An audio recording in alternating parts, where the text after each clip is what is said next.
High, আজকে সকাল সকাল বেরিয়ে পড়েছি। আমি আর আমার হাজব্যান্ড দুজনে মিলেই যাচ্ছি। বলছিলাম কিছুদিন শরীরটা খুব একটা ভালো ছিল না, তো আজকে শরীরটা একটু ভালো আছে। ও অনেক দিন ধরে বলছে যে মাটন খাবো, তো চলে এসেছি মাটনের দোকানে মাটন নিতে। তো আমার মাটনের দোকানের সামনে দাঁড়াতে ভালো লাগে না, খুব ভীষণ একটা বাজে গন্ধ লাগে। আমি খাইও না মাটন, তো মাটনটা নেওয়ার পরেই ডাবের দোকানে চলে এসেছি। বললাম শরীরটা ভালো নেই, তো বললো ডাব খাবে। ঠিক আছে, দাও একটা ডাব কিনে বাড়িতে নিয়ে গিয়েই খাবো। ওই জন্য একটা ডাব নিচ্ছি।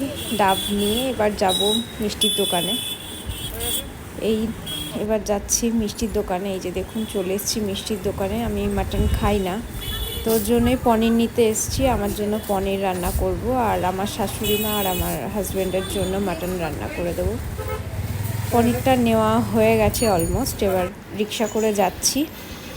সকালে তো কিছু টিফিন খেতে হবে, আজকাল কিছু বানাতে ইচ্ছা করছিল না, তো ওকেই বললাম যে তাহলে একটা কাজ করি, আজকে ছেঁড়া পরোটা নিয়ে আজকে সকালে টিফিনটা ছেঁড়া পরোটা দিয়েই করে দিই। ও বললো ঠিক আছে, কোনো অসুবিধা নেই, নিয়ে নাও। তো দোকানে এসে তো আর এক কাণ্ড, কি আর বলবো, যেদিন ভালো লাগে না সেদিনই 12টা বেশি করে বাজে। দোকানে এসে শুনি দোকানে ছেঁড়া পরোটা নেই, কি আর করব, মুখ কাচুমাচু করে বাড়িতে চলে এলাম। আমার বর তো আমার ওপর পুরো চিল্লামিল্লি করছে, হ্যাঁ তোমার জন্য নিতে পারলাম না, কচুরি নিতাম। এই বাড়িতে চলে এসছি।